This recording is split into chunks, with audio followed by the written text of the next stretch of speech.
En ce 7 avril 2021, Journée mondiale de la santé, l'Organisation mondiale de la santé, OMS, lance une campagne pour un monde plus juste et en meilleure santé. Elle engage les dirigeants à soutenir les efforts pour réduire les inégalités sanitaires et encourage l'ensemble de la planète à se préparer, dans un mouvement international coordonné, à d'autres pandémies.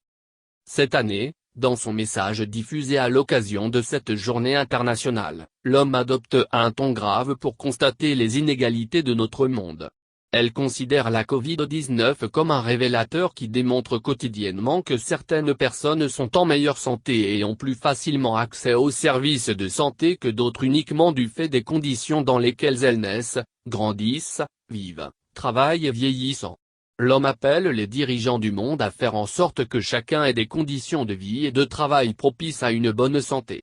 Il les exhorte également à surveiller l'évolution des inégalités et à faire en sorte que toutes les personnes puissent bénéficier de services de santé de bonne qualité quand elles en ont besoin.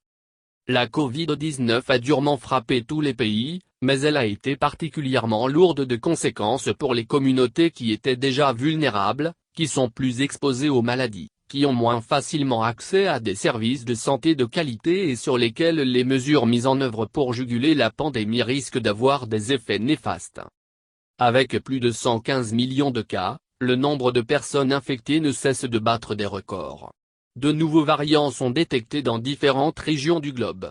Les experts parlent d'une possible immunité collective dès que 60% de la population sera immunisée. Pour l'instant, environ 565 millions de doses ont été administrées dans 138 pays, selon les chiffres de World Data, OWID. Avec une population mondiale d'environ 7,8 milliards d'habitants, à ce rythme, il faudra plus de 3 ans avant que tout le monde soit vacciné. Effet consécutif.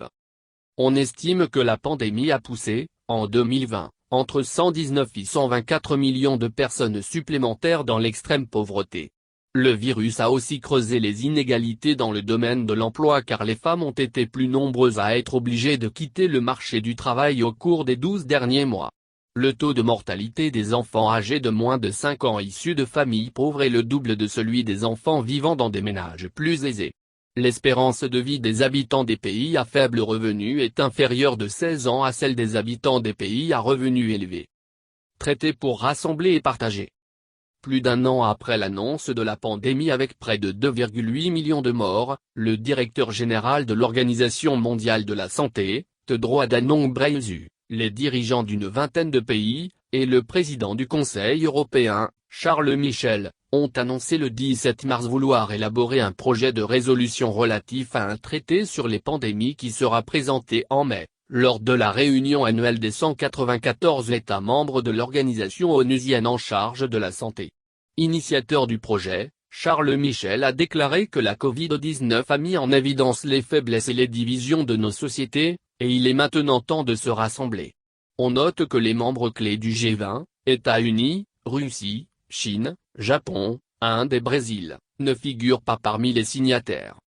Par Catherine Fiankambo-Konga, correspondante accréditée auprès de l'Office des Nations Unies à Genève, Suisse.